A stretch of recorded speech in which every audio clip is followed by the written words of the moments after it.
जो अभी This आज call हम is now being recorded. हो गई स्टार्ट रिकॉर्डिंग, ठीक। तो इनमें जो हम आज पढ़ेंगे, इनमें मुश्किल से एक दो क्वेश्चन ही बनते हैं, और वो हमें नहीं पता चलता कि कहाँ से बन रहे हैं, पर फिर भी जितना हो पाएगा हम उनका पढ़ेंगे। ठीक, तो स्टार्ट करते हैं क्लास।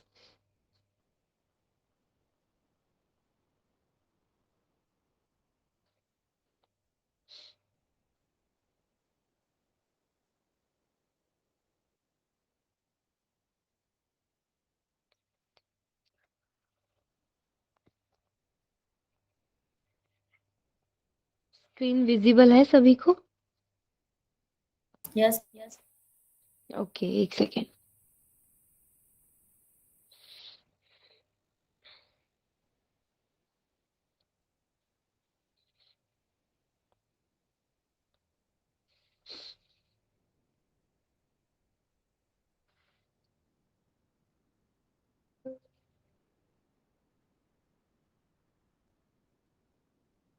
चलिए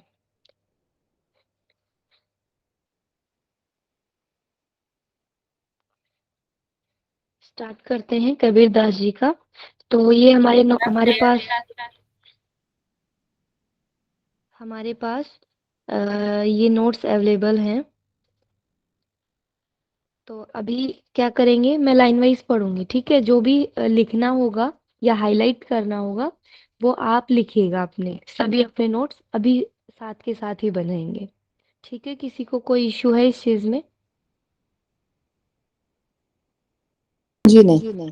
हाँ, तो अभी साथ साथ हम पढ़ेंगे, उसमें भी हम देखते रहेंगे, जो जो मोस्ट इम्पोर्टेंट हमें लग रहा है वो हम अलग से फटाफट हम अपने नोट्स में लिखते रहेंगे। ठीक,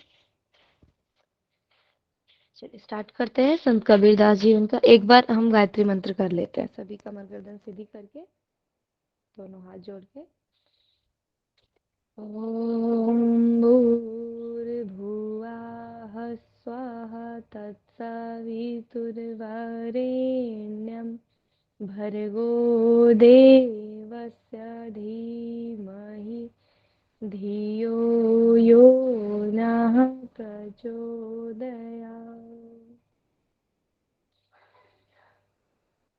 धीरे से आंखें खोलेंगे, स्टार्ट करते हैं।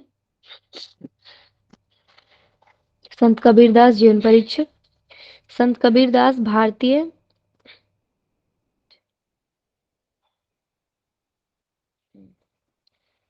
संत कबीरदास भारतीय संत परंपरा के अनमोल रत्न हैं। इनका जन्म भक्ति के काल में सन 1398 ईस्वी में काशी उत्तर प्रदेश में एक जुलाही के घर में हुआ। पहला पॉइंट तो यही बन रहा है हमारा कि उनका जन्म कब हुआ, भक्ति काल में हुआ। ठीक है, ये भी लिखना है एक पॉइंट बना के। पूछ सकते हैं कि चार ऑप्शन देके कि इनमें से भक्ति काल में किनका जन्म हुआ, तो हम याद रखेंगे कबीरदास का जन्म भक्ति के काल में हुआ था। कब हुआ था? सन 1398, 1398 ईस्वी में, काशी उत्तर प्रदेश में एक जुलाही के घर में। दो पॉइंट हो गए। नेक्स्ट है, इनके गुरु आचार्य रामानंद जी।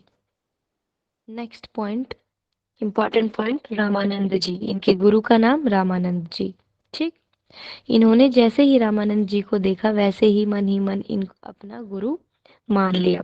लेकिन जब कबीर जी आचार्य रामानंद जी के पास दीक्षा के लिए गए तो आचार्य जी ने मना कर दिया, क्योंकि कबीर जी शिष्य बनना ठान चुके थे। इन्होंने आचार्य जी की रेखी की, मतलब उनके बारे में उन्होंने जाना कि ये कब क्या काम करते हैं, आचार्य जी कब क्या करते हैं, ये सब उन्होंने देखा, इन सब की देखभाल की। और देखा कि स्वामी जी सुबह सुबह 4 बजे गंगा स्नान के लिए जाते हैं। जिन सीढ़ियों से आचार्य रामानंद जी स्नान के लिए जाते थे, संत कबीर पहले ही उन सीढ़ियों पर जाकर लेट गए। ठीक है, तो एक कहानी की तरह है, इसको समझेंगे। संत कबीर जी सीढ़ियों पर जाकर लेट गए। जब आचार्य जी का पांव इनके शरीर पर पड़ा तो उनके मुंह से राम राम शब्द निकले। तो ये क्वेश्चन बन सकता है कि जब वो सीढ़ियों पर जाके लेट गए थे कबीर जी, तो ये भी पूछ सकते हैं कि उनके गुरु कौन थे? रामानंद जी। और उन्होंने कैसे उनको गुरु माना? ठीक है, या पूरी कहानी दे देंगे कि मैम यहाँ पे हर किसी संत का अलग अलग काल रहेगा क्या? काल? मतलब जैसे हाँ हाँ, सूरदास का भी भक्ति काल है, और हाँ तुलसीदास जी का भी भक्ति काल, अभी आगे पढ़ लेंगे हम। शायद तीनों का भक्ति काल ही है, तीनों भक्ति काल के ही हैं। मीरा भी भक्ति काल की थी। ठीक है, ठीक है। नेक्स्ट, हाँ तो ये क्वेश्चन बन सकता है कि सबसे पहले रामानंद जी के मुंह से कौन से शब्द निकले थे, है ना? तो देखेंगे उनके मुंह से राम राम शब्द निकले। ठीक है, ये भी हाईलाइट कर लेंगे। उस राम शब्द को ही इन्होंने दीक्षा के रूप में मान लिया था। तो किस शब्द को कबीर ने अपनी दीक्षा माना था? ठीक है, तो राम वो शब्द था। तब जाकर आचार्य रामानंद जी ने इनको शिष्य स्वीकार किया। इन्होंने एक ईश्वर को माना है, ये नेक्स्ट इम्पोर्टेंट है। इन्होंने एक ईश्वर को माना है, मतलब अद्वैत थे ये, अद्वैत दर्शन को मानते थे। अद्वैत मतलब एक। मंदिर मस्जिद का खंडन किया था, ये नहीं मानते थे मंदिर मस्जिद। मूर्ति पूजा का खंडन किया था। और किन्होंने किया था मूर्ति पूजन का खंडन? दयानंद सरस्वती दयानंद जी, सरस्वती, स्वामी स्वामी विवेकानंद जी। विवेकानंद जी। हाँ वेरी गुड, बहुत बढ़िया। स्वामी दयानंद और महर्षि स्वामी स्वामी विवेकानंद। विवेकानंद। ओके, ठीक है। नेक्स्ट है, हम्म, इनका मुख्य दोहा, पत्थर पूजे हरि मिले तो मैं पूजू पहाड़, इससे तो घर की चक्की अच्छी जातक पीस खाए संसार। इनके गुरु वैष्णव संप्रदाय से थे, ये भी पॉइंट बना लेंगे। इनके गुरु कहाँ से थे, कौन थे इनके गुरु? रामानंद। तो वो वैष्णव रामानंद। संप्रदाय, हाँ वैष्णव संप्रदाय के थे, लेकिन इनका संप्रदाय दास संप्रदाय था, या कबीर पंथ या कबीर संप्रदाय। लेकिन हाँ ये भी दूसरा पॉइंट बन सकता है कि कबीर कौन से संप्रदाय से थे, दास संप्रदाय से, या कबीर पंथ या कबीर संप्रदाय। इनकी पत्नी का नाम लोई देवी था, ये लिखेंगे। इनके पुत्र का नाम कमाल और पुत्री का नाम कमाली, ये भी लिखेंगे पॉइंट बनाकर। उनके पुत्र का नाम कमाल और कमाली। इनके पिता का नाम इनके पिता का नाम नीमा और माता का नाम नीरू। नीमा नीरू, माता पिता। पिता पिता का नाम नीमा, माता का नाम नीरू। इनका बचपन का नाम कबीरा था, जो बाद में संत कबीर दास पड़ा। ठीक है, तो ये चीजें आपको हाईलाइट करके लिखनी है। समझ आ रहा है किसी को? फास्ट तो नहीं हो रहा ज्यादा? ठीक है मैम। हाँ मैम। हाँ, आपसे नोट्स बन पा रहे हैं जल्दी जल्दी तो आप बनाइए, नहीं तो फिर ये हम सेंड कर देंगे ग्रुप पे, फिर आप इसको बाद में पढ़ के भी बना सकते हैं। पर अच्छा होगा कि अभी अगर आप साथ साथ बना रहे हैं तो। ठीक है, नेक्स्ट। मैम, कबीर जी का संप्रदाय कौन सा होगा? कबीर जी का इसमें कबीर जी का संप्रदाय कबीर संप्रदाय, कबीर पंथ या दास संप्रदाय, ये तीनों। नेक्स्ट है, इनका एक और प्रमुख दोहा है, कबीरा खड़ा बाजार में मांगे सबकी खैर, ना काहू से दोस्ती ना काहू से बैर। ठीक है, ये 5 तरह की भाषा का प्रयोग करते थे। हाँ ये मोस्ट इम्पोर्टेंट है भाई, क्वेश्चन बन सकता है। ठीक है, कि कौन कौन सी भाषा की इनकी बोली होती थी, की भाषा का ही प्रयोग करते थे, इसलिए इनकी भाषा को पंचमेल खिचड़ी भी कहा गया है। हाँ ये भी इम्पोर्टेंट है।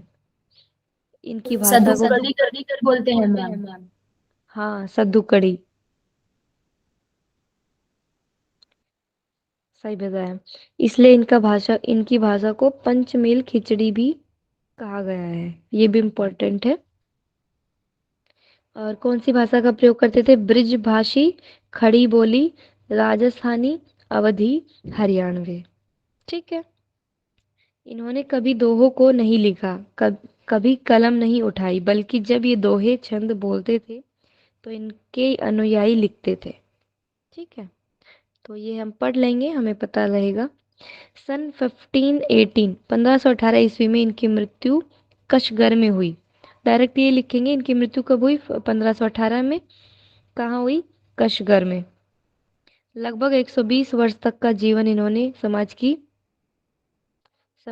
समाज में चल रही कुरीतियों, ढोंग, आडंबर, पाखंड से समाज को बचाने में व्यतीत किया। ठीक है, तो इन चीजों से बचने के लिए, मतलब इन चीजों को खत्म करने का प्रयास किया था इन्होंने। कुरीतियां, ढोंग, आडंबर जो भी फैले हुए थे समाज में उस समय। नेक्स्ट। मैम उनकी मृत्यु है ना वो कसगर में नहीं थी, मगहर में हुई है। जगह का नाम मगहर। मग पूरा बताइए दोबारा से। मगहर है मैम, कसगर नहीं है जगह। मगहर मैं भी बोला था, मुझे भी लग रहा था मगहर। ठीक है, इसको सभी क्लियर कर लेंगे, मगहर। आपने पूरा जो बोला था एक बार वो पूरा सेंटेंस बोल दीजिए। मतलब उनकी जो मृत्यु है ना उस जगह का नाम कसगर ना होके मगहर है। मगहर, ओके, तो ये सभी क्लियर करेंगे यहाँ पर। मगहर लिख लेंगे यहाँ पर, ठीक है। क्लियर करेंगे सभी इसको, मगहर। ओके।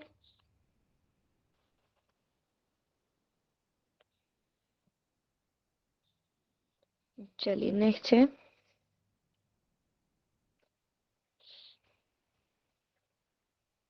हम्म, लगभग 120 वर्ष तक का जीवन इन्होंने समाज में चल रही कुरीतियों, ढोंग, आडंबर, पाखंड से समाज को बचाने में व्यतीत किया। जब इनकी मृत्यु हुई तो हिंदू समाज के लोग चाहते थे कि इनका अंतिम संस्कार हो, जबकि मुस्लिम संप्रदाय के लोग चाहते थे कि इनको दफनाया जाए। लेकिन जब चद्दर हटाकर देखा तो वहां शव था ही नहीं, सिर्फ फूल थे। ठीक है, उन फूलों में से कुछ को हिंदू समुदाय के लोग ले गए, जबकि कुछ को मुसलमान। उन्हीं फूलों को हिंदुओं ने मंदिर में रखकर उनकी समाधि बनाई, जबकि उन्हीं फूलों को मुसलमानों ने मस्जिद में रखकर उनकी पूजा की। ये दोनों मंदिर मस्जिद साथ साथ ही है, जो कि उत्तर प्रदेश जिले के मगहर, ये आ गया मगहर नामक जगह पर है। ठीक है, ये आ गया मगहर।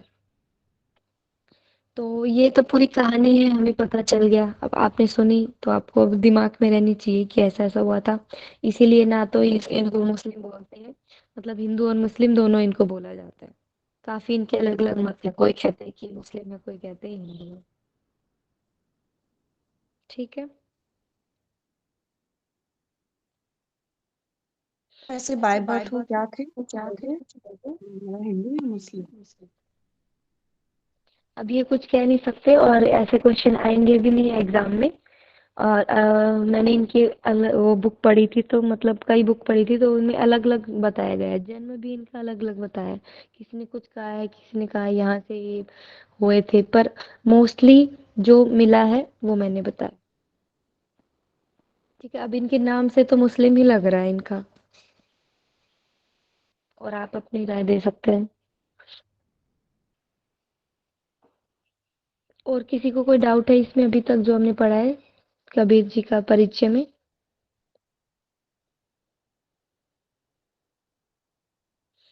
आगे चले। No ma'am. स्वामी तुलसीदास जी का पढ़ते हैं अभी। मैम भक्ति धारा बता दीजिए ना, कौन से? हाँ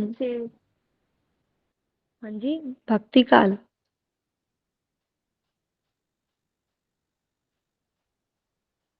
क्या है क्वेश्चन, बताइए दोबारा से।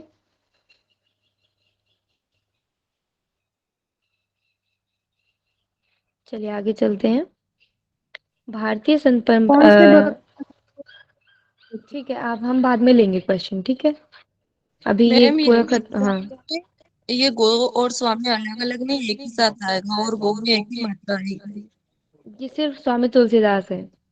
हाँ मैम, गोस्वामी तुलसीदास आ जाता है ना इनको तो। हाँ, तो गोस्वामी तुलसीदास है, पर हम तो मैम तुलसीदास का परिचय पढ़ रहे हैं अभी। स्वामी तुलसीदास का परिचय हम पढ़ रहे हैं, इनको गोस्वामी भी बोला जाता है। क्लियर है? जी मैम। हाँ, इन इन चीजों में ना हम ज्यादा हमारा टाइम वेस्ट नहीं करेंगे। जो जो इम्पोर्टेंट है सिर्फ वो नोट्स बनाएंगे और उन्हीं को ही रिवाइज करेंगे। इसमें पता नहीं कहाँ से क्वेश्चन आ जाते हैं, वो होते भी हैं दिमाग में, नहीं भी होते हैं। तो इनसे रिलेटेड जितना भी है हम वो पढ़ेंगे, ठीक है। मतलब इनमें टाइम वेस्ट नहीं करेंगे कि क्या मत है क्या नहीं है, ऐसा टाइम वेस्ट नहीं करेंगे, ठीक है। नेक्स्ट है भारतीय संत परंपरा के भारतीय संत परंपरा के दास्य भक्ति के परिचायक और राम भक्त गोस्वामी तुलसीदास का जन्म। अब देखो यहाँ आ गया, ये राम भक्त हैं, ये लिख लीजिए नोट्स में, ये राम भक्त हैं और दास भक्ति के परिचालक थे, मतलब ये दास की तरह अपने बताते थे उन बातों को, ठीक है। तो ये दास्य भक्ति के परिचायक थे और राम भक्त थे सबसे ज्यादा। तुलसीदास का जन्म उत्तर प्रदेश के बांदा जिले के राजपुरा गांव में हुआ, ठीक है, इसे हाईलाइट करेंगे। जन्म इनका कहाँ हुआ? उत्तर प्रदेश के बांदा जिले के राजपुरा गांव में, ठीक। और इनका जन्म 1511 में हुआ, 1511 में। कबीरदास जी का जन्म कब हुआ? 1398। 1398। 1398। और इनका कब हुआ? 1511 में, ठीक है, याद रखेंगे।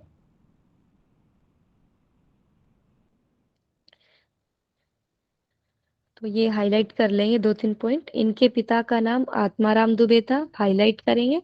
और माता का नाम हुलसी देवी था, हाईलाइट करेंगे। इनका जन्म 9 की बजाय 12 महीनों में हुआ था। हाँ, ऐसा बोला जाता है कि इनका जन्म 9 महीने की बजाय 12 महीनों में हुआ था, मतलब 12 महीने ये पेट में रहे थे। इनके बचपन से ही 32 दांत थे, ऐसा भी बोला जाता है कि उनके 32 दांत थे। 9 की बजाय 12 महीनों के बाद इनका जन्म हुआ था। और ये पैदा होने पर रोए नहीं बल्कि राम शब्द बोले, इसलिए इनका बचपन का नाम राम बोला रखा गया, ठीक है। तो ये कुछ कुछ चीजें हैं, इनको आप हाईलाइट करेंगे। पहली चीज क्या है? ये दास्य भक्ति के थे। और नेक्स्ट, ये राम भक्त थे।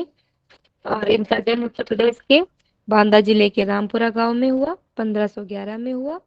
नेक्स्ट है पिता पिता का नाम आत्माराम दुबे, माता का नाम हुलसी देवी। इनका जन्म 9 की बजाय 12 महीनों में हुआ। इनके बचपन से ही 32 दांत थे। और ये पैदा होने पर रोए नहीं, राम शब्द इन्होंने बोला था, इसलिए इनका नाम, बचपन का नाम राम बोला, ठीक है। विवेकानंद का जन्म, बचपन का नाम क्या था? नरेंद्र। वीरेश्वर और नरेंद्र नाथ दत्त।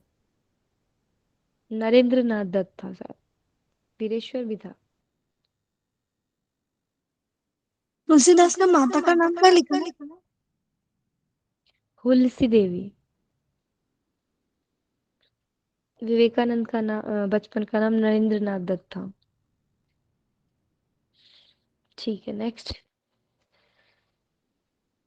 इनके माता पिता के देहांत के बाद राम भोलानाथ हो जाते हैं। इनके घर के पास एक आश्रम था जिसके पुजारी नरहरिदास ने इनको गोद लिया था। किन किन कौन से पुजारी ने इनको गोद लिया था?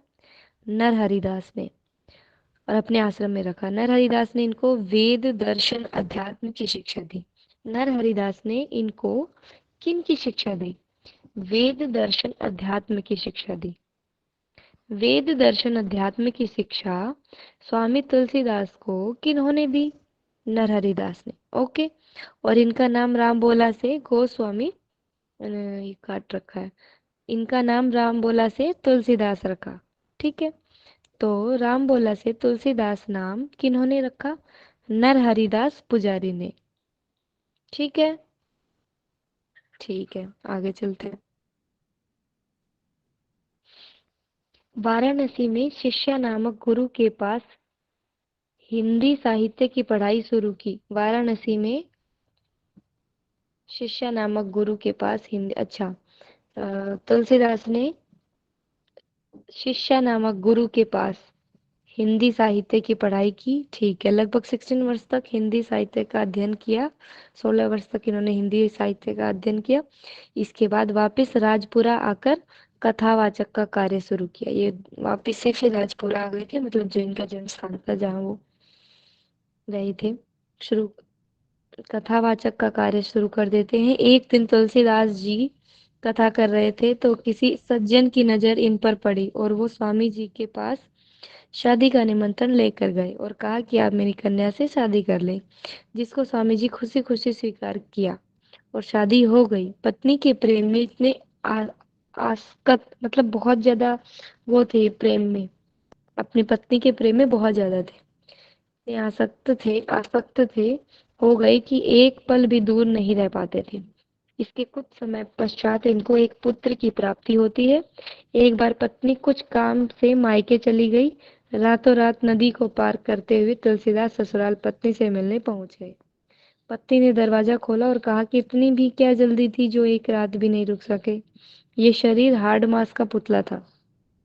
मतलब उन्होंने उनको डांटा भी और उनको समझाया भी, है ना।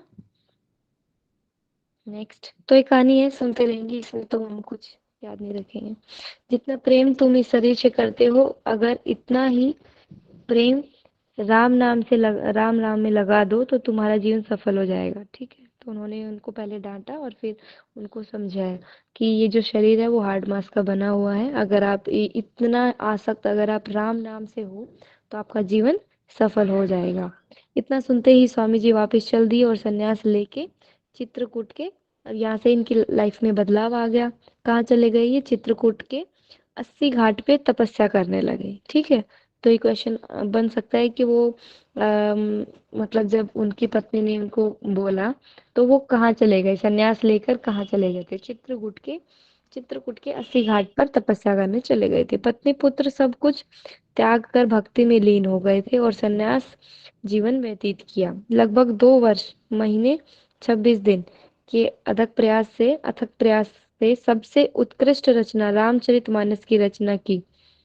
तो इन्होंने, अभी ये क्वेश्चन बन सकता है, रामचरितमानस की रचना किन्होंने की? तुलसीदास जी ने की। कितने टाइम में की? 2 वर्ष 7 महीने 26 दिन। ठीक है, इतना तो क्वेश्चन नहीं आता इतना डीप में, पर ये पूछ सकते हैं कि रामचरितमानस के रचयिता तुलसीदास जी, जिसको अवधी भाषा में लिखा है। ये भी क्वेश्चन बन सकता है, रामचरितमानस को तुलसीदास जी ने किस भाषा में लिखा है? अवधी भाषा में। इसके बाद ब्रज भाषा में विनय पत्रिका, ये भी इम्पोर्टेंट है, लिखेंगे। इन्होंने क्या किया? ब्रज भाषा में विनय पत्रिका, गीता महोत्सव रत्न, हनुमान चालीसा, संकट मोचन, हनुमान अष्टक आदि बताते थे कि मेरे स्वप्न में राम लक्ष्मण हनुमान आते हैं। ठीक है, तो मतलब इन्होंने बताया होगा कि जैसे मेरे स्वप्न में ये आते हैं, और मतलब जो भी ये लिखते हैं तो वो उनको इस तरीके से बता रहे हैं कि मेरे स्वप्न में आए हैं, जैसे जैसे एक्टिविटी होती है मैं बताता जाता हूँ या मैं लिखता जाता हूँ वो चीज़। ठीक है, तो ये नोट्स में हाईलाइट करके लिखेंगे, ये मोस्ट इम्पॉर्टेंट है मेरे अकॉर्डिंग तो। कि इसके बाद ब्रज भाषा में इन्होंने विनय पत्रिका, गीता महोत्सव रत्न, हनुमान चालीसा, संकट मोचन, हनुमान अष्टक, इनकी रचना की इन्होंने। ठीक, इनकी अंतिम पत्रिका विनय पत्रिका थी। तो ये हमने पढ़ लिया है, विनय पत्रिका की रचना इन्होंने की थी। सभी की रचना इन्होंने ब्रज भाषा में की थी, ये इम्पोर्टेंट है। और उनमें उसमें क्या था? पहले कबीरदास ने तो 4-5 बोली थी, हरियाणवी, राजस्थानी, अवधी, वो 5 करके थी। और इसमें क्या है? ब्रज भाषा मेन इनकी थी। जैसे ही विनय पत्रिका समाप्त होती है वैसे ही सन 1623 ईस्वी में अपने देह को त्याग के देवलोक में गमन कर जाते। 112 वर्ष तक जिए थे वो। कितने वर्ष तक जिए थे कबीरदास? 120, और तुलसीदास 112। ठीक है, कोई डाउट इसमें किसी को? चलिए आगे चलते हैं। नेक्स्ट है महाकवि सूरदास।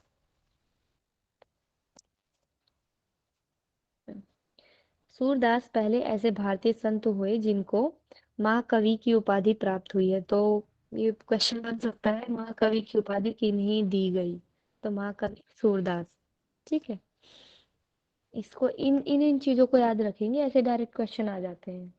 कि महाकवि की उपाधि किसको दी गई? राम परंपरा क्या था वो? राम भक्त कौन थे? ऐसे क्वेश्चन आ जाते हैं।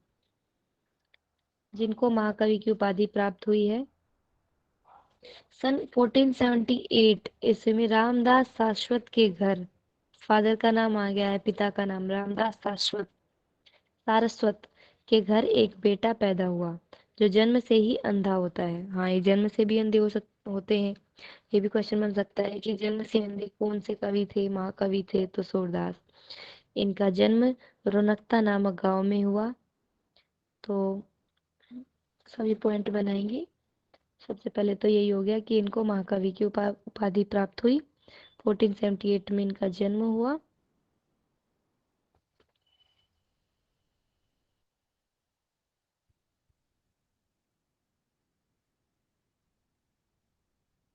ठीक है, नेक्स्ट। मैम पूरा रामदास सारस्वत इन्हीं का नाम है। नहीं, इनके फादर का नाम है, पिता का नाम। इनके पिता का नाम है रामदास सारस्वत के घर एक बेटा पैदा हुआ जो जन्म से ही अंधा होता है। ठीक है, ये पॉइंट बना लेंगे, ये जन्म से ही अंधे होते हैं। इनका जन्म रोनकता नामक गांव में हुआ जो आगरा मथुरा मार्ग पर स्थित है। ठीक है, रुनकता नामक गांव में हुआ। जैसे ही ये बड़े होते हैं कृष्ण के प्रति अनन्य प्रेम की भक्ति करते हैं। जैसे जैसे बड़े होते हैं कृष्ण के प्रति अनन्य प्रेम की भक्ति करते हैं। अब ये आ गए कृष्ण भक्त। कौन? सूरदास। ठीक है। और तुलसीदास राम भक्त। ठीक है। और कबीरदास अद्वैत दर्शन के को मानने वाले। ठीक है, इनको ऐसे ही अपने नोट्स बनाएंगे ताकि आप एक बार ही देखो, आपको क्लियर हो जाए, सब कंफ्यूज ना हो। नदी के गऊ घाट पर जब ये कीर्तन करते थे, कौन से घाट पर? गऊ घाट पर जब ये कीर्तन करते थे तो आसपास के लोग कीर्तन सुनने आते थे। ठीक है, ये तो कोई लिखने की आवश्यकता है नहीं। एक दिन गुरु वल्लभाचार्य ने देखा कि कोई अंधा व्यक्ति इतना अच्छा कीर्तन कर रहा है। एक दिन गुरु वल्लभाचार्य ने देखा कि कोई अंधा व्यक्ति इतना अच्छा कीर्तन कर रहा है, गुरु भक्ति कर रहा है, क्यों न इससे चल के बात की जाए। उनको अपना शिष्य बनाया और सूरदास जी ने उनको अपना गुरु स्वीकार किया। तो सूरदास जी के गुरु आ गए हैं यहाँ पर, वल्लभाचार्य। हाईलाइट करेंगे इनको। क्या? वल्लभाचार्य किनके गुरु थे? सूरदास जी के। वल्लभाचार्य ने उनको श्रीनाथ मंदिर में कीर्तनकार के रूप में नियुक्त किया। तो वल्लभाचार्य ने सूरदास को किसके रूप में नियुक्त किया? श्रीनाथ मंदिर में कीर्तनकार। श्रीनाथ मंदिर में कीर्तनकार के रूप में। गजब की बात ये थी कि गुरु और शिष्य में सिर्फ 10 दिन का अंतर था। मतलब दोनों सेम एज की ही है। उनकी प्रसिद्धि दूर दूर तक जाने जाने लगी। ठीक है, नेक्स्ट। एक बार बादशाह अकबर ने उनको अपने दरबार में बुलाया और कहा कि आप कीर्तन करके दिखाइए। जैसे ही उन्होंने कीर्तन शुरू किया तो अकबर ने देखा कि इतना अच्छा वर्णन प्रभु भक्ति का तो कोई स्वस्थ व्यक्ति भी नहीं कर सकता जितना अच्छा ये अंधा भक्त कर रहा है। अकबर ने कहा, आप मेरे दरबार में रहकर मेरा गुणगान करिए, मैं आपको राष्ट्रीय कवि घोषित करता हूँ। ठीक है। इस पर सूरदास ने कहा, माफ कीजिएगा, मैं किसी व्यक्ति विशेष की भक्ति नहीं कर सकता, मैं सिर्फ कृष्ण की ही भक्ति जानता हूँ, वही करता हूँ। इस पर अकबर ने माफी मांगी और कहा, आप जाइए और कृष्ण भक्ति कीजिए। ठीक है। वहां से चलकर सूरदास फिर से श्रीनाथ मंदिर में आकर भजन कीर्तन करना, भक्ति करना शुरू करते हैं। ठीक है, क्लियर सभी को? कहानी की तरह हम इसको पढ़ेंगे।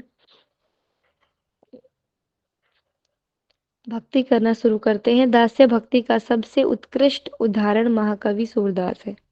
ठीक है, तो ये आ गया दास्य भक्ति के उत्कृष्ट उदाहरण कौन है? महाकवि सूरदास। और वो भी हमने दास्य भक्ति पढ़ा था, कबीरदास ना। नेक्स्ट। तुलसीदास का। हाँ,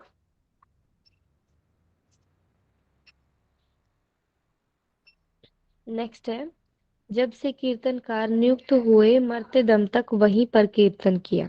इनकी भाषा ब्रिज थी। इनकी भाषा ब्रिज थी, तो यहाँ पर आ गया सूरदास की भाषा ब्रिज थी और तुलसीदास जी का भी ब्रिज थी। इन्होंने अपनी कृति ब्रिज भाषा में ही लिखी, जिनमें से 5 मुख्य हैं। ये मोस्ट इम्पोर्टेंट क्वेश्चन है ये। सूर सागर, इनको हाईलाइट करेंगे। सूर सागर, सूर सूर सारावली, सूर सारावली है शायद ये। सूर सागर, सुरसावली है मैम। दूर सागर सुरसावली यही है मैम। ठीक है, ठीक है। सूर सागर, सूर सावली, साहित्य लहरी, नील दमयंती, ब्याहलो। ठीक है, तो ये मोस्ट इम्पोर्टेंट है। ये 4 तो ऊपर के मोस्ट इम्पोर्टेंट है, मुझे भी याद है, पर आप सभी लिखेंगे ब्याहलो। तो ये क्वेश्चन डायरेक्ट पूछ सकते हैं, सुरसागर की रचना किन्होंने की है, सुरसागर की रचना किस भाषा में है। ठीक है। कीर्तनकार नियुक्त होने के पश्चात मरते दम तक कभी भी अनुपस्थित नहीं हुए, लेकिन एक दिन ऐसा भी हुआ कि वो कीर्तन में नहीं पहुंच पाए। जब मुख्य पुजारी ने जाकर देखा तो वे अंतिम श्वास गिन रहे थे और उसमें भी वो भगवान श्री कृष्ण की लीला का रूप का पाठन कर रहे थे। सन 1583 1583 ईस्वी में बरसौली में, जो कि गोवर्धन के पास है, उनका अंतिम प्राण त्याग हुआ। मतलब 1583 में इनकी मृत्यु हो गई थी। ठीक है, ये भी 105 वर्ष तक जिए थे, तो लगभग सभी 100 क्रॉस किया है सभी ने, अभी तक हम जितना पढ़े हैं। ठीक है, क्लियर है सभी को? कोई डाउट? नो मैम, ठीक है। हाँ, ये अभी हमने देखो कबीरदास का पढ़ा था। दास, कबीरदास दास भारतीय संत परंपरा के थे, है ना। तो कबीरदास और सूरदास दोनों दास परंपरा, मतलब दास के उनको फॉलो करते हैं।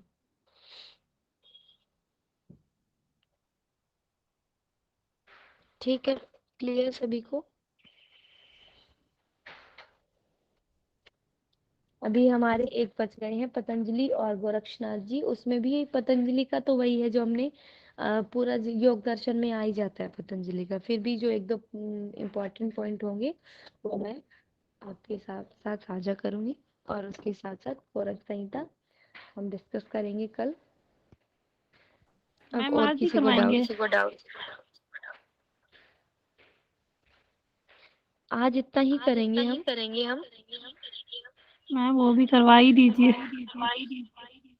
पहले तो आप ऑडियो वो म्यूट कीजिए। हाँ, आज इतना ही कराएंगे। अभी हम रिवीजन लेंगे, पूरा रिवीजन। ठीक है, तो शायद 10 बजे क्लास है ना? 10 बजे किसी की क्लास है और? No ma'am. अभी शायद तक तो नहीं। ऐसा नहीं है मैम। अभी तक अच्छा, पता ठीक है। नहीं। तो थोड़ा आगे खींच सकता है, इसलिए पूछ रही हूँ। तो अभी क्वेश्चन आंसर कर लेंगे। मेरी क्लास होती है मैम 10 बजे। ओके,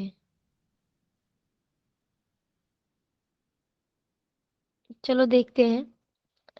अभी हम रिवाइज करते हैं जल्दी जल्दी। सभी टाइप करेंगे फटाफट, ठीक है। पूर्ण योग किन्होंने बनाया है? पूर्ण योग, जिसको इंग्लिश में इंटीग्रल योगा बोलते हैं। फटाफट से टाइप करते हैं।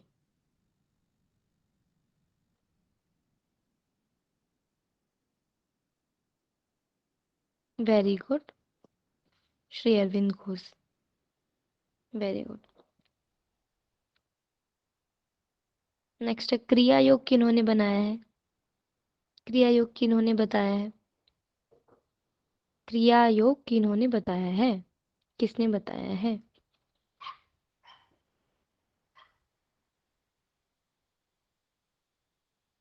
Very good, Shyamacharan Lahiri. Very good, Shyamacharan Lahiri. जिनका भी गलत है वो सही कर लो। महेश योगी नहीं है।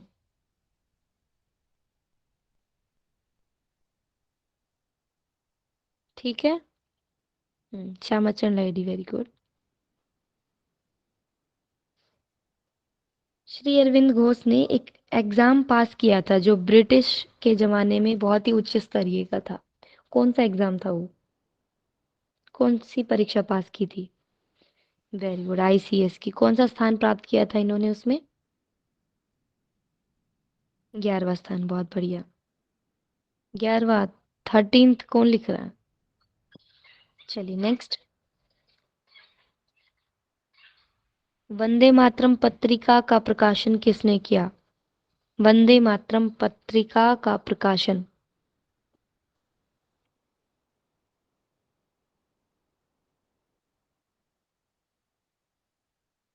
इतनी जल्दी भूल गए? कल ही बताया था मैंने तो। लो, हिंट भी दे दिया।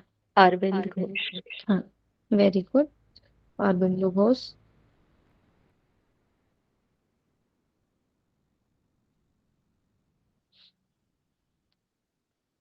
कबीरदास का जन्म कब हुआ?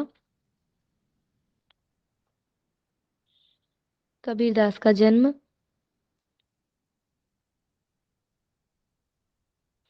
1398। क्लियर करेंगे सभी। तुलसीदास जी का जन्म कब हुआ?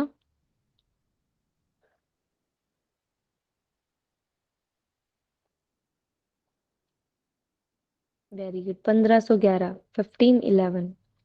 और सूरदास का जन्म कब हुआ?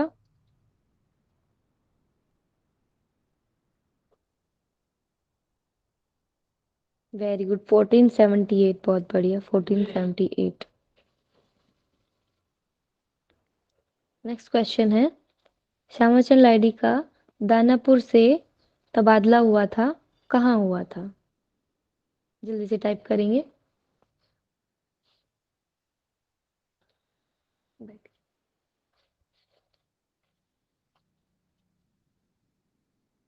वेरी गुड, रानीखेत में। बहुत बढ़िया, दानापुर से उनका रानीखेत में हुआ था तबादला। ठीक है, नेक्स्ट क्वेश्चन। श्यामाचंद लाहिड़ी ने वेद, उपनिषद, दर्शन और गीता का ज्ञान किन से प्राप्त किया था? मैंने बताया था ये। जिन्होंने क्लास अटेंड की होगी या पढ़ा होगा उनको पता होगा कि वेद, उपनिषद, दर्शन और गीता का ज्ञान किन से प्राप्त किया था श्यामाचंद लाहिड़ी ने। ये महाअवतार बाबा जी कौन बता रहे हैं?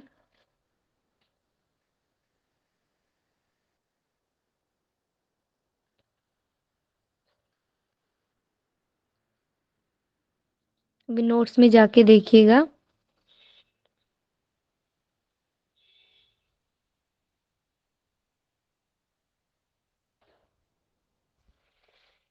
मैम आंसर क्या है?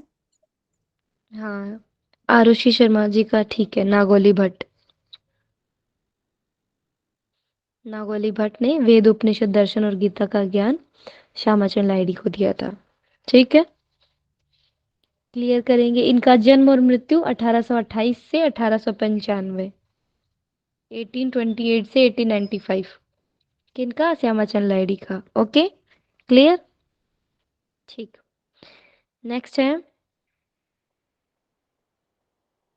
आर्य पत्रिका किन्होंने शुरू की? आर्य पत्रिका, आर्य पत्रिका किन्होंने शुरू की? फटाफट से टाइप करेंगे।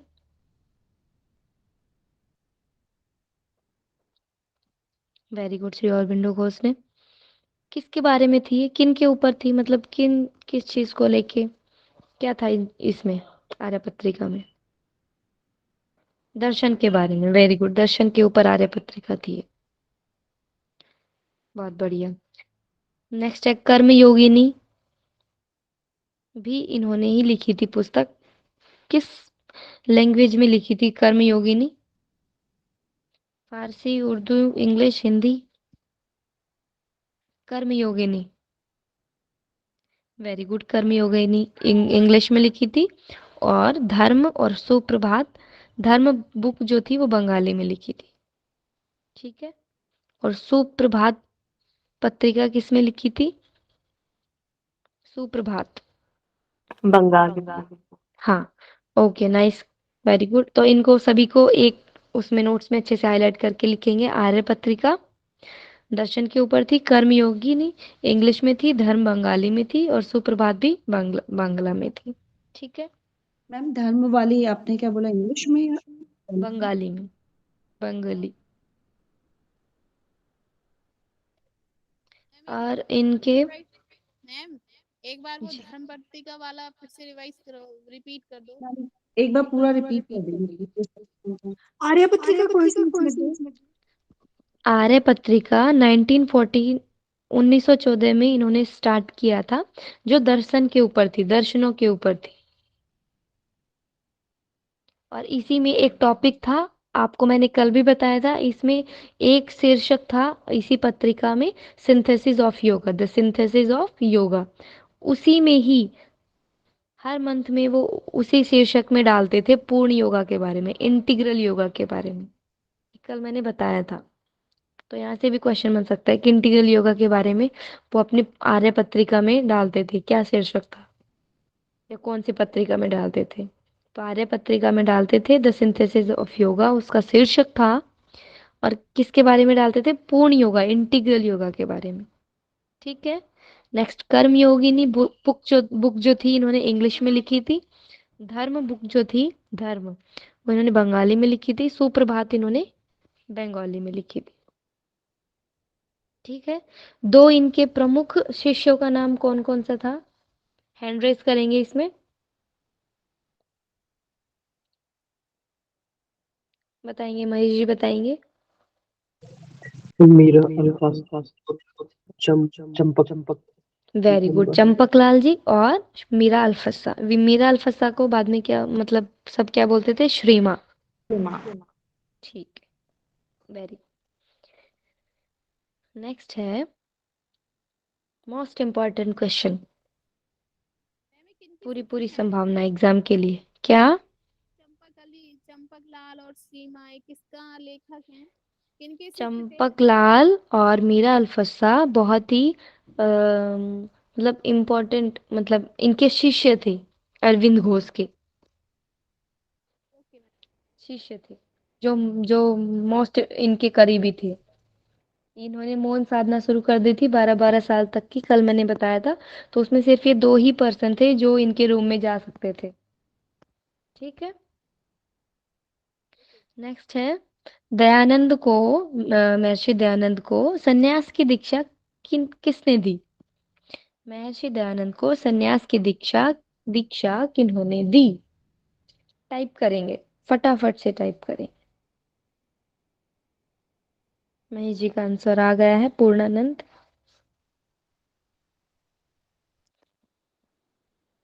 टाइप करेंगे।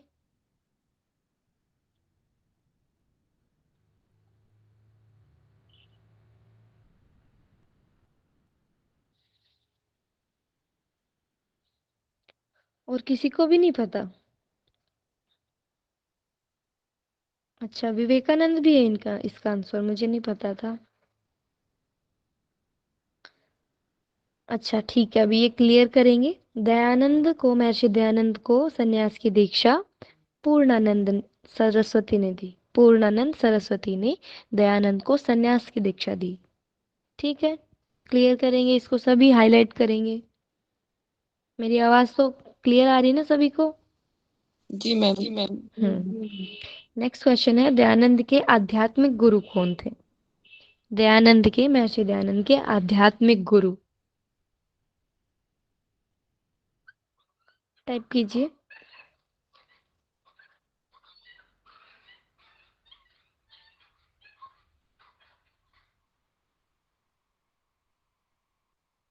वेरी गुड, बहुत बढ़िया। दयानंद के आध्यात्मिक गुरु वीरजानंद थे, स्वामी वीरजानंद। नेक्स्ट क्वेश्चन है दयानंद ने योग विद्या और शास्त्र ज्ञान किन से लिया? महर्षि दयानंद ने योग विद्या और शास्त्र ज्ञान किन से प्राप्त किया?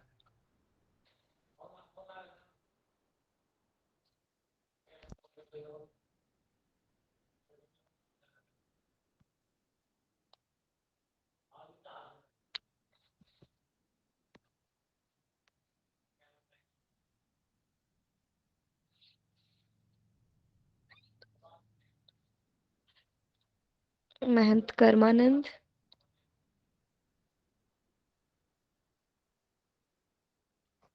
Very good. महंत कर्मानंद। ये क्लियर हो गया? ये कब से हमारा डाउट था, किसी को कोई दिक्कत है इनमें? सन्यास की दीक्षा पूर्णानंद सरस्वती ने दी थी और इनको योग विद्या शास्त्र ज्ञान कर्मानंद ने दिया था और इनके आध्यात्मिक गुरु वीरजानंद थे। क्लियर? नेक्स्ट है, ये हो गए हमारे पीएम। एक मिनट।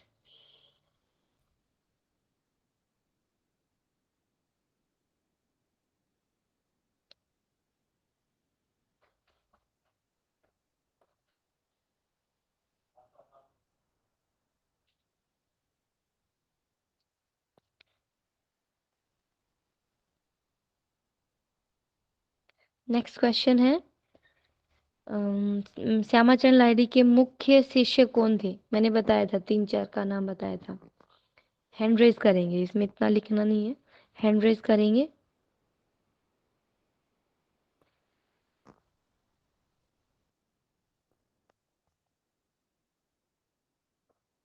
बस इतने ही लोगों को पता है।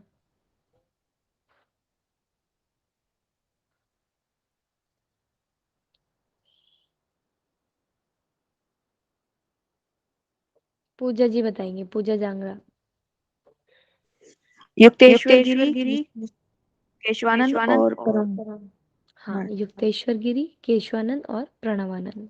और वो भी थे एक ईश्वरी नारायण और उनके पुत्र। ठीक है, हाँ वो 3 तो आपने बिल्कुल सही बताए हैं जो हैं। उनके अलावा भी मैं बता रही हूँ जो इम्पोर्टेंट हैं।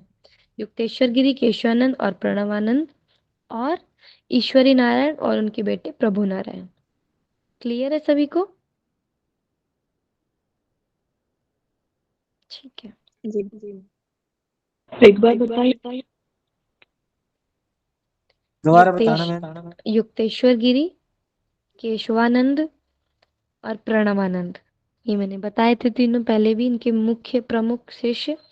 और उसके बाद में ईश्वरी नारायण और उनके बेटे प्रभु नारायण, ये भी इम्पोर्टेंट है।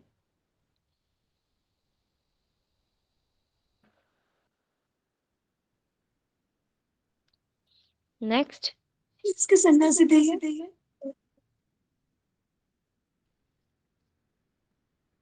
कोई कुछ पूछ रहा है? मैम जो है आपने नाम बताए और किनके हैं, समझ में नहीं आया, आवाज नहीं आई। ये प्रमुख शिष्य हैं, प्रमुख शिष्य हैं, शिष्य किनके? हैं हाँ श्यामाचरण लाहिड़ी के। हाँ, श्यामाचरण, ओके। श्यामाचरण लाहिड़ी के शिष्य।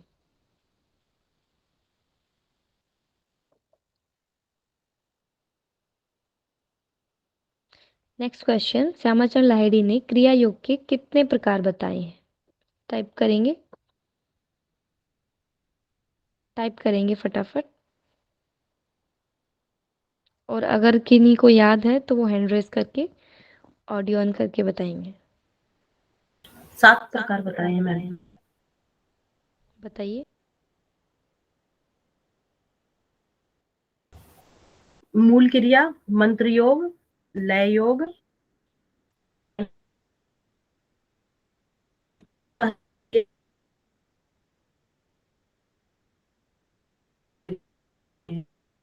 चलिए ठीक है, आपकी आवाज़ क्लियर नहीं आ रही पर हमें समझ आ गया। एक बार मैं बता देती हूँ।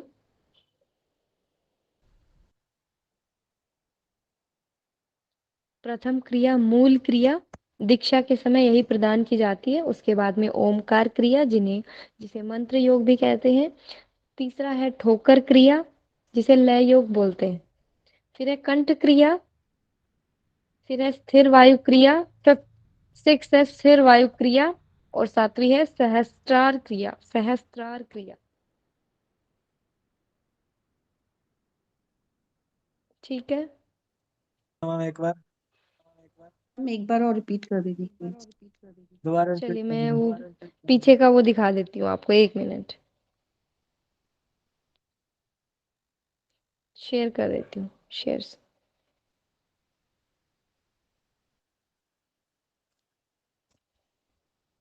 देखो ये हो रहा है क्लियर, आपको दिख रहा है सभी को? हाँ जी। हाँ, प्रथम क्रिया मूल क्रिया जो दीक्षा के समय दी जाती है। फिर है ओमकार क्रिया, ठोकर क्रिया, कंठ क्रिया, स्थिर वायु क्रिया। सिक्स भी है स्थिर वायु क्रिया और सहस्त्रार क्रिया। जो जो मोस्ट इम्पोर्टेंट है उनको आप हाईलाइट करके लिखिए। ये मैंने पिछली बार भी बताया था जब रिवाइज कराया था। प्रमुख शिष्य का भी दिखा दीजिए एक बार। मैम 1 मिनट होल्ड कीजिए मैम। मैम थोड़ा रुको। जी स्थिर वायु क्रिया 2 बार दिया। जी आपको कुछ भी पूछना हो तो एक बार आप ऑडियो ऑन कीजिए और जस्ट क्वेश्चन बोलकर आप उसको ऑडियो म्यूट कर लीजिए। ऐसे दोनों आवाजें कोलैप्स करती हैं तो वो रिकॉर्डिंग होने में दिक्कत आती है।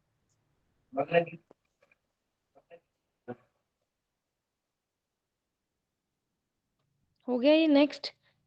मैम इसमें स्थिर वायु क्रिया दो दो बार लिखा है। जी इसको हमें और डीप में पढ़ना पड़ेगा अगर आपको और इसमें जानना है कि इन दोनों में सेम सेम क्यों है ये, या इनमें सेम सेम है तो अंदर भी क्या सेम है कि अलग है कुछ। ठीक है तो वो हमें डीप में पढ़ना पड़ेगा, वो हमें एग्जाम के बाद हम पढ़ेंगे। ठीक है क्लियर। और ये जो इनके ये शिष्य थे जो मेन शिष्य थे युक्तेश्वर गिरी, केशवानंद, प्रणवानंद और ईश्वरी नारायण। ठीक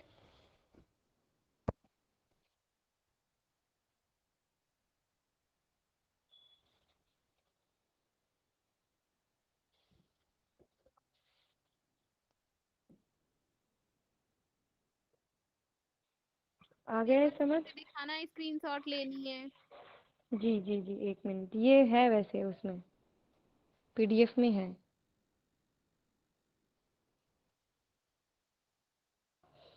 युक्तेश्वर गिरी, केशवानंद, प्रणवानंद और ईश्वरी नारायण ये ले सकते हैं आप।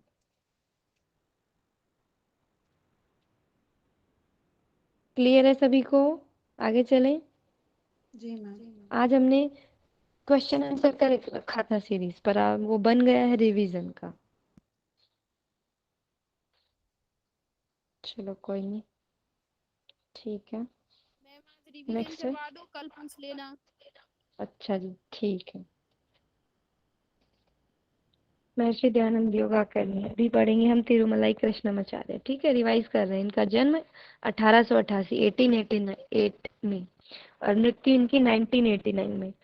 ठीक है जन्म मृत्यु जो एक उन्होंने भेजा था ग्रुप में उनको ही आप अच्छे से देखना, वो अच्छा बनाया हुआ है। तो जन्म इनका 1888 में और इनकी ये मृत्यु 1989 में। ठीक क्लियर। नेक्स्ट है इम्पोर्टेंट चीजें देख रहे हैं हम। इनका नाम तिरुमलाई कृष्णमाचार्य है।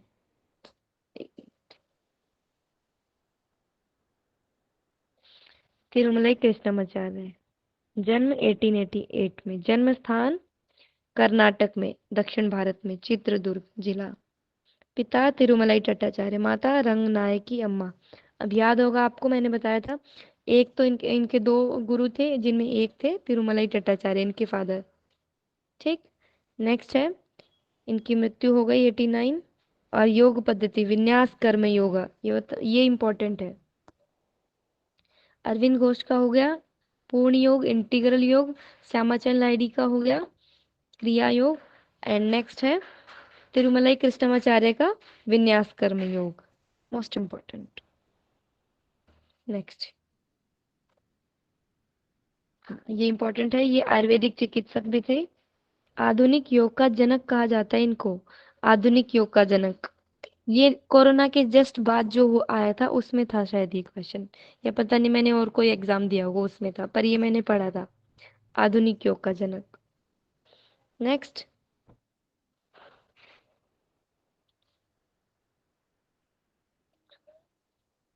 हाँ मैसूर में कृष्णमाचार्य ने गणित विषय की पढ़ाई चामराज संस्कृत कॉलेज से पूरी की थी। ठीक है ये तो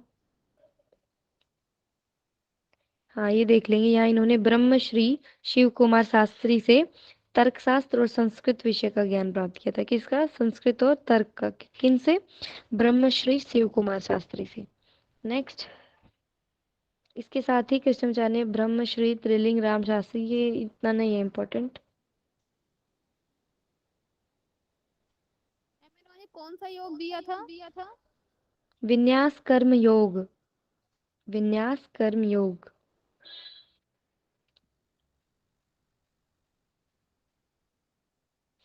ये इम्पोर्टेंट है, ये वैष्णववाद के समर्थक थे, ये वैष्णववाद के समर्थक थे।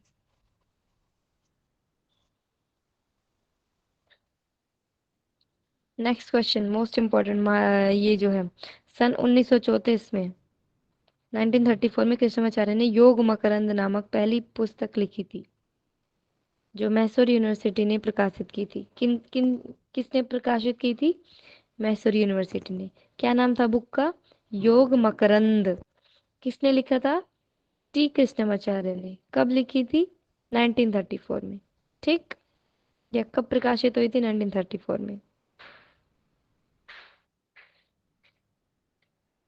और कौन सी योगशाला इन्होंने बनाई थी? योगशाला का नाम जगन मोहन नामक स्थान पर एक स्वतंत्र योगशाला बनाई थी। ठीक, नेक्स्ट, कि किस महाराजा के को ये अपना वो दिखाते थे, अलग अलग जो इनको आती थी एक्टिविटीज जो करते थे, जिम्नास्ट तरीके से करते थे। ये भी क्वेश्चन बन सकता है, इनको योगासनों का प्रदर्शन करते थे। हाथ से कार को रोकना, भारी वस्तुओं को दांतों से उठाना, सांसों को रोक देना, ये इनको आता था। तो ये हठ योग क्रियाएं ये वडियार महाराज के सामने दिखाते थे। किसके सामने? वडियार महाराज के सामने। ठीक, ठीक है। नेक्स्ट,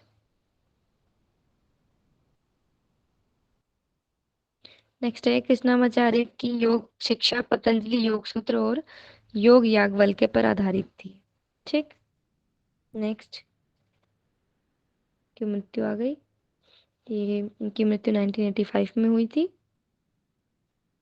100 वर्ष तक जिए थे ये, और ये आयुर्वेदिक चिकित्सक भी थे। और महाराजा कृष्णराज वडियार चतुर्थ के मैसूर राज्य में योग अध्यापक थे ये। बताया था वडियार, याद रखेंगे, महाराजा कृष्णराज वडियार चतुर्थ।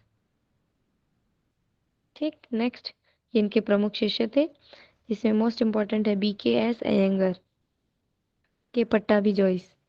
ठीक, ये भी याद रखेंगे। इंदिरा देवी, वत्साराम स्वामी, AG मोहन, TKV देसिकाचार्य कृष्णाचार्य के पुत्र थे ये। ठीक है, ये दोनों तो इम्पोर्टेंट है। कौन कौन से बोले आप? BKS अयंगर के पट्टाभी जॉइस। ठीक, बस इन दोनों को याद रखना। नहीं, याद तो पढ़ना सभी को है, पर BK अयंगर तो जैसे हमें अभी भी वो काफी इन्होंने प्रगति की है, उनके भी अलग चीजें हैं, वो बताते हैं, बुक्स भी है उन पर, तो इस वजह से इनका नाम रखना जरूरी है। पूछ सकते हैं BK अयंगर के गुरु कौन थे, ऐसा करके। मैम पट्टाभी जॉइस भी फेमस है, वो भी पट्टाभी थोड़े जॉइस से। भी फेमस है, वो भी थोड़े से। हाँ, ठीक, नेक्स्ट, ये योग विषय पर कृष्णाचार्य की प्रमुख पुस्तकें हैं, ये इनको याद रखना जरूरी। योग मकरंद हमने पढ़ा था, योग अंसगालु, योग रहस्य, योग बलि। ठीक, हो गया, आगे चले। Ma'am 1 minute. 1 मिनट रुकिए।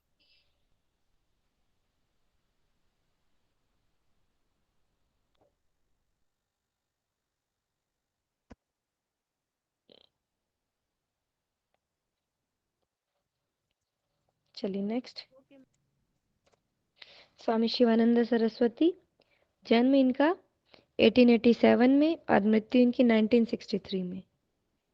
ठीक, आगे मोस्ट इंपॉर्टेंट चीजें देखेंगे हम। इनके गुरु का नाम विश्वानंद सरस्वती, गुरु का नाम विश्वानंद सरस्वती। ठीक है, बचपन का नाम कुप्पू स्वामी, बाद में इनका नाम हो गया था शिवानंद, गुरु का नाम विश्वानंद। संस्थापक किस चीज के संस्थापक है? मोस्ट इंपॉर्टेंट, दिव्य जीवन संघ, डिवाइन लाइफ सोसाइटी के संस्थापक थे। 1936 ईस्वी में। एवं योग वेदांत फॉरेस्ट अकेडमी अकादमी। ठीक है, ये हाईलाइट करेंगे। और इन्होंने शिवानंद आश्रम ऋषिकेश में इसकी भी स्थापना की थी।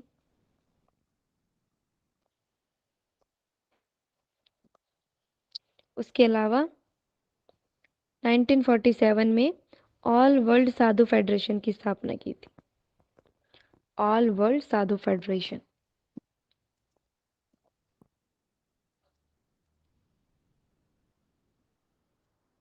क्लियर है? मैम एक मिनट रुकना।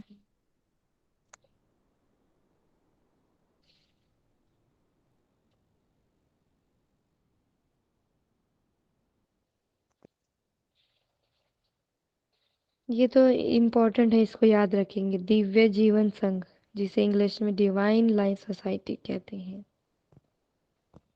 और योग वेदांत फॉरेस्ट एकेडमी 1948। ऑल वर्ल्ड साधु फेडरेशन 1947 में। ठीक है, आगे चलते हैं। ये इनकी प्रमुख पुस्तकें हैं, ये आप पढ़ लेंगे जो आपको वो मिला होगा पीडीएफ उसमें। थॉट कौन सा इम्पोर्टेंट पुस्तक है? Thought power, easy path to goal realisation. इसका मुझे आइडिया नहीं है ज़्यादा, पर सब इम्पोर्टेंट है। ये एक है योगासना कंसंट्रेशन। योगासना ये अलग है, कंसंट्रेशन एंड मेडिटेशन ये एक ही है पूरा। हाँ, ठीक। नेक्स्ट, शिवानंद सरस्वती के प्रमुख शिष्य। ये सारे इम्पोर्टेंट है, इसको तो याद ही रखना पड़ेगा आपको। स्वामी चिन्मयानंद, स्वामी ज्योतिर्मयानंद, स्वामी सत्यानंद सरस्वती, स्वामी संतानंद, स्वामी शिवानंद राधा। ठीक है, ये जो जितने भी इनके प्रमुख शिष्य हुए हैं, इनका भी ये कुछ मतलब इन्होंने भी अपना स्टार्ट किया हुआ है, मतलब कुछ ना कुछ इन्होंने अपना स्थापना की हुई है। जैसे स्वामी चिन्मयानंद ने चिन्मय मिशन बनाया, स्वामी ज्योतिर्मयानंद ने योग रिसर्च फाउंडेशन अमेरिका में के संस्थापक हैं। सत्यानंद सरस्वती बिहार योग विद्यालय मुंगेर के स्थापक, पता है आपको, ये बुक्स पे भी आता है पीछे। स्वामी संतानंद ललित कलाओं के संस्थापक, मलेशिया और सिंगापुर में। शिवानंद राधा यशोधरा आश्रम कनाडा के संस्थापक। देख रहे हैं कितने इंपॉर्टेंट है ये। ठीक है, ऐसे भी क्वेश्चन आ जाएगा। स्वामी शिवानंद राधा, स्वामी शिवानंद राधा यशोधरा कनाडा के संस्थापक, इनके गुरु कौन थे, है ना, आ सकता है। पर वैसे इतने डीप में नहीं पूछते, पर पूछ भी सकते। तो अगर आपको याद हो रहा है तो ठीक है। नेक्स्ट है, याद करेंगे, इन्होंने द अम्ब्रोसिया नामक चिकित्सा पत्रिका शुरू की। द अम्ब्रोसिया नामक जो पत्रिका थी वो किसकी थी, किस पर बेस्ड थी? वो चिकित्सा पर बेस्ड थी, ये याद रखेंगे। चिकित्सा ऐसे आप कंफ्यूज हो जाएंगे, योग आयुर्वेद चिकित्सा ऐसे दे देंगे तो, है ना। तो ये चिकित्सा पत्रिका थी और ये द अम्ब्रोसिया इन्होंने लिखी थी। कंफ्यूज नहीं होंगे इन पत्रिकाओं में। ये डॉक्टर थे क्या मैम? हाँ, इसमें था ना आगे, वो दूसरे देश में गए थे, मलेशिया में 10 साल तक इन्होंने जॉब किया था। ये है, कुप्पू ने मलाया में प्रतिष्ठित डॉक्टर डॉक्टर के रूप में 10 वर्ष तक काम किया था। ठीक है, किसमें? चिकित्सक गवर्नमेंट हॉस्पिटल में। ठीक, ये मैंने बताया था। नेक्स्ट, 1923 में ये भारत वापस आ गए थे। नेक्स्ट, इनके गुरु का नाम क्या था? विश्वानंद सरस्वती। ठीक है, विश्वानंद ने इनका नाम शिवानंद रखा। नेक्स्ट, 1927 में क्या बनाया था इन्होंने? निशुल्क चिकित्सालय का शुभारंभ किया था। कहाँ किया था? ऋषिकेश में। नेक्स्ट, क्या बनाया था इन्होंने? Divine life society. कब? 1936 में।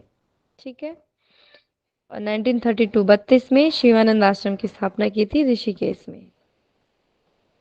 ठीक है, ऋषिकेश में 1932 में शिवानंद आश्रम की स्थापना, 1936 में डिवाइन लाइफ सोसाइटी की स्थापना, और योग वेदांत फॉरेस्ट एकेडमी की स्थापना 1948 में।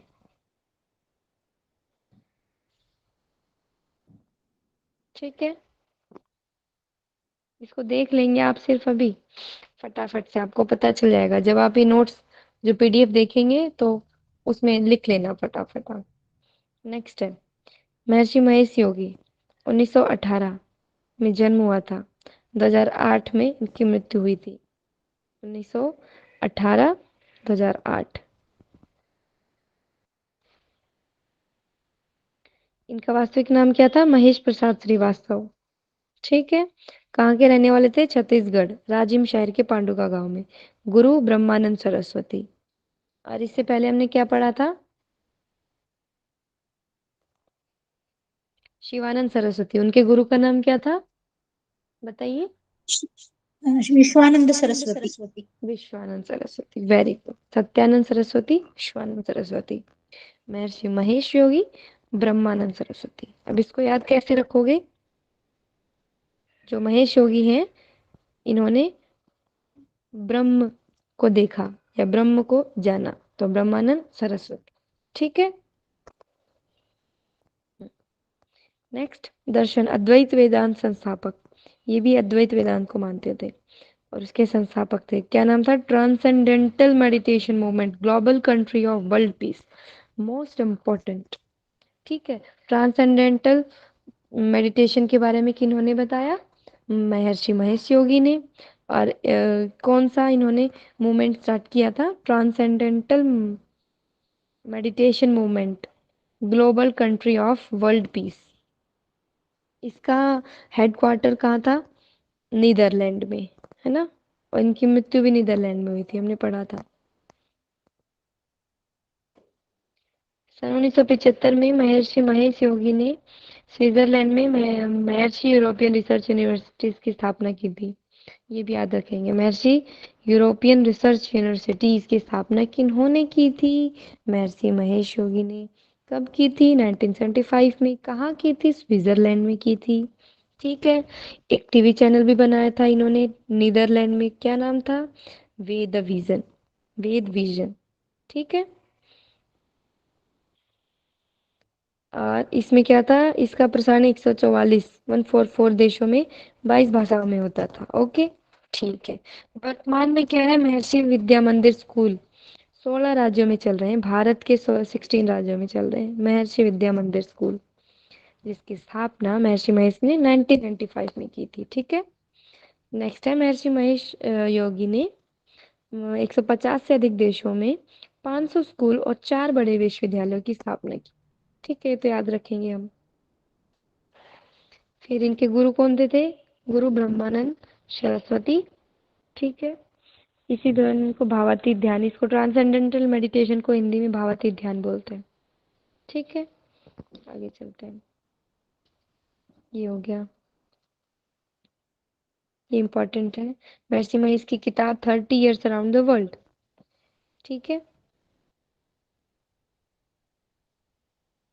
महर्षि महेश ने अपने ध्यानात्मक आध्यात्मिक शिक्षाओं के प्रचार के लिए अंतरराष्ट्रीय ध्यान सोसाइटी का भी गठन किया था। ये शायद हमने पहले नहीं पढ़ा था, अभी उसमें नहीं था फ्रंट में, तो ये भी लिखेंगे। अंतरराष्ट्रीय ध्यान सोसाइटी का भी गठन किया था महर्षि महेश योगी ने।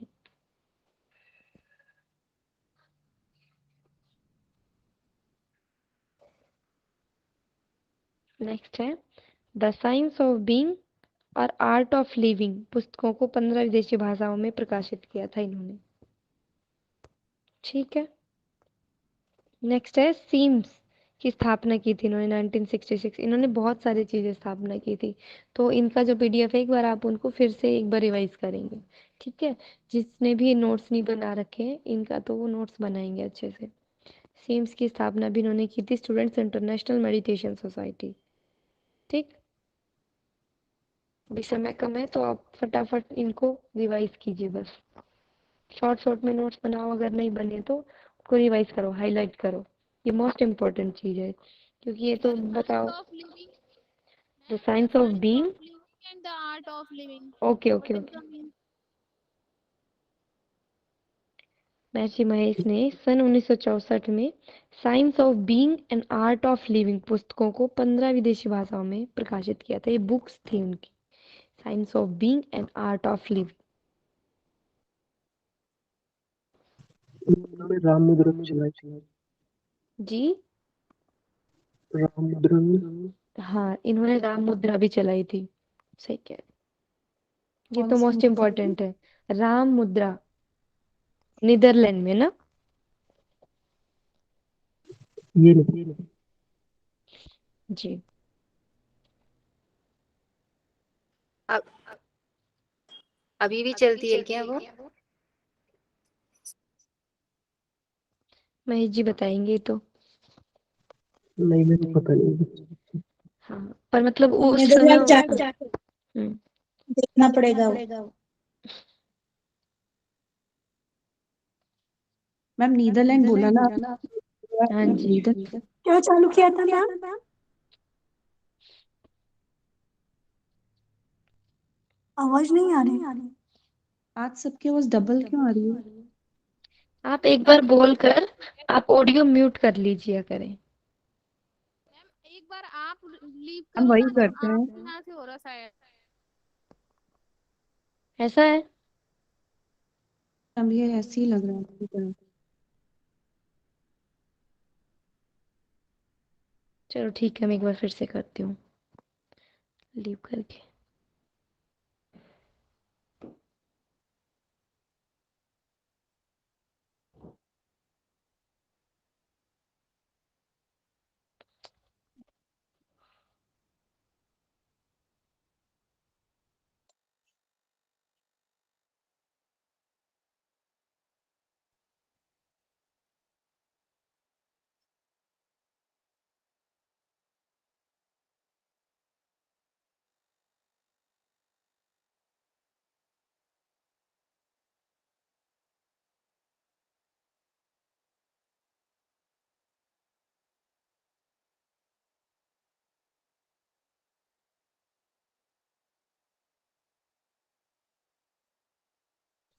क्लियर है सभी को? आवाज आ रही है? Yes ma'am. हाँ मैम अब सही आ रही है। चलिए ठीक है, हो जाता है कभी कभी। ठीक है, तो एक बार आप इनको अच्छे से देख लीजिएगा। भावातीत ध्यान बनाया था महर्षि महेश योगी ने। फिर स्वामी राम हिमालय आ जाएंगी 1925। 1925 में इनका जन्म हुआ था, 1996 में इनकी मृत्यु हुई थी। नेक्स्ट है, इन्हें हिमालयन योगी के नाम से भी जाना जाता है, ये इम्पोर्टेंट है। गुरु का नाम इनका बंगाली बाबा। 1925 में इनका जन्म हुआ था। संस्थापक इम्पोर्टेंट, हिमालयन इंस्टीट्यूट ऑफ योग साइंस एंड फिलोसफी। उपाधि, किसकी उपाधि मिली इन्होंने? शंकराचार्य की उपाधि मिली इनको। इन चीजों में कंफ्यूज नहीं होना है, ठीक है। नेक्स्ट, आश्रम की स्थापना की थी इन्होंने, हंसदा योग आश्रम के नाम से जाना जाता है अभी, ठीक है।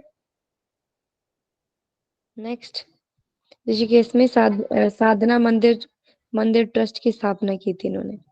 ऋषिकेश में साधना मंदिर ट्रस्ट की स्थापना।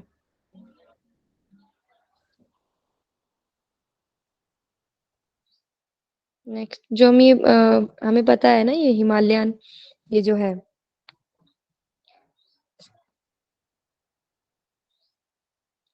हिमालयन इंस्टीट्यूट ऑफ योग साइंस एंड फिलोसफी, इसकी स्थापना की इन्होंने देहरादून में जॉली ग्रांट के नाम से, ठीक। ये इनकी प्रमुख पुस्तकें हैं।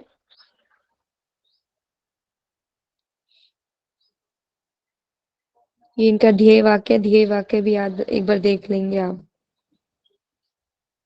पूछ सकते हैं कोई पेपर में,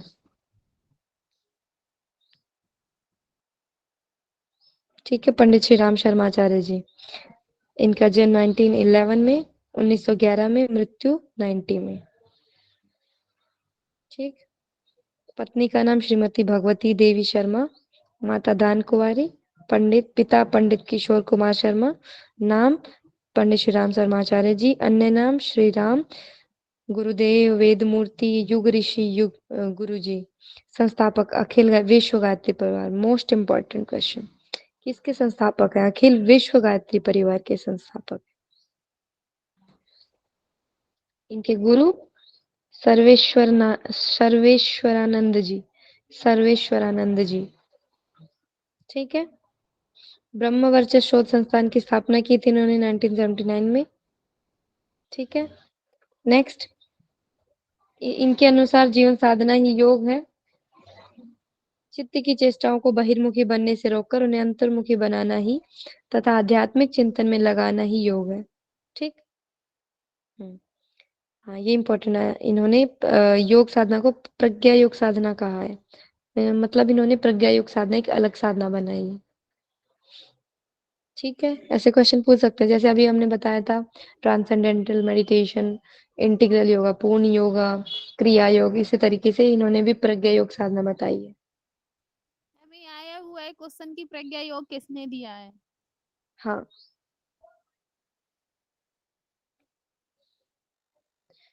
प्रमुख ध्यान साधना इन्होंने बताई, ये भी मोस्ट इम्पोर्टेंट है। ये आ सकता है कि सविता ध्यान साधना, सविता ध्यान साधना, ज्योति अवतरण की ध्यान धारणा, ध्यान साधना, दिव्य अनुदानों की ध्यान धारणा, प्राणाग्नि कुंडलिनी, रसानुभूति और पंचकोश ध्यान, ये इम्पोर्टेंट है, मतलब मेन है इनकी। ठीक। ये प्रमुख इनकी रचनाएं हैं, ये भी इम्पोर्टेंट है। इन्होंने ये बताया है व्यक्ति निर्माण, परिवार निर्माण, समाज निर्माण, युग निर्माण के बारे में बताया है, गायत्री यज्ञ के बारे में बताया है। ठीक है। ये आश्वांगमय, इन्होंने वांग्मय की रचना की है। वांग्मय मतलब बहुत सारी बुक्स लिखी है इन्होंने, तो इनको मतलब उनको सभी को इकट्ठा कर दिया एक एक जगह। जैसे यज्ञ के ऊपर इन्होंने बहुत सारी लिखी, तो उसको एक बुक बना दी। तो ऐसे इन्होंने आश्वांगमय की स्थापना की है। बहुत सारे ग्रंथ है उसमें, बहुत सारे वांग्मय है उसमें, सॉरी। नेक्स्ट,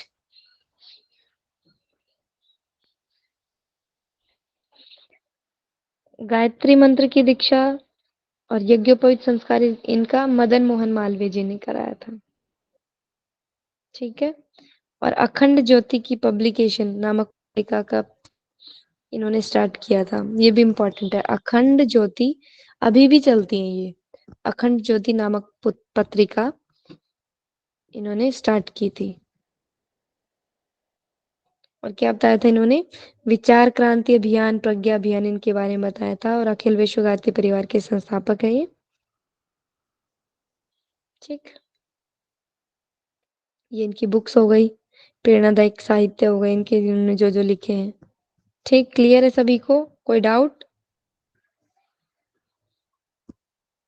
किसी को कोई डाउट? मैम इसकी पीडीएफ डाली है?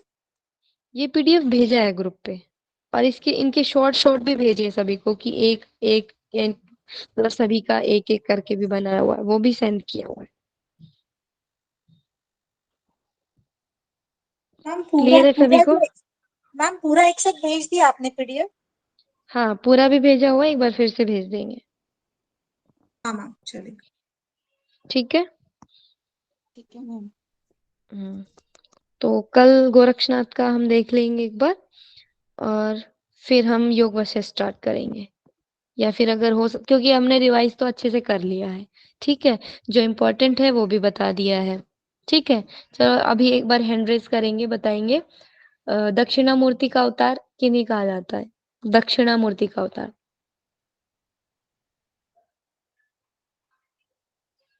मनीषा जी बताएंगे। महर्षि रमन मैम। महर्षि रमन। ठीक है। तो मैंने आपको बताया भी, यही जो मोस्ट इम्पोर्टेंट चीजें हैं वो तो अगर क्वेश्चन आएगा तो इन्हीं में से ही आएगा, ज्यादा तो आएगा नहीं और ज्यादा डीप नहीं। ठीक है। इतना बड़ा क्वेश्चन नहीं आता कि आपको सोचना पड़े, बहुत ज्यादा दिमाग लगाना पड़े। आपने पढ़ा है तो टिक करो, नहीं तो आगे बढ़ो। ठीक है। तो बस इतना ही है, और मैंने बता ही दिया आपको जितना मुझे जरूरी लगे, जो मैंने बता दिया। ठीक है। तो रिवाइज हमारा हो गया है। कल कुछ हम 5-10 मिनट का हम क्वेश्चन कर लेंगे और गोरक्षनाथ का कर लेंगे, और अगर फिर हो सका, अगर टाइम बचा तो हम योग वशिष्ठ का स्टार्ट कर देंगे। ठीक है। क्योंकि ये भी अभी एग्जाम शायद 25 के आसपास हो जाए, तो हमें अभी से ही उसको क्लियर करना पड़ेगा। 4-5 दिन उसमें भी लग जाएंगे हमें। ठीक है। किसी को कोई प्रॉब्लम?